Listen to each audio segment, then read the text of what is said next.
Once the judge had entered a nolle prosequi in that matter stopped and cannot be resuscitated as suggested by the defense. Your Honor, it is premature for counsels to address you on the issue of evidence. This court will have the opportunity at the appropriate moment to address you on the issue of evidence. How is this court supposed to be guided insofar as the issue of mental assessment is concerned, or the mental status of the suspect is concerned?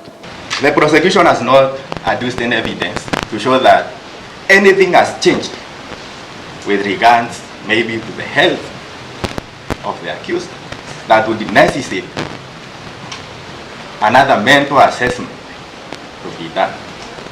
I would like to come up with an elaborate ruling to cover all the points of law that have been raised by both sides.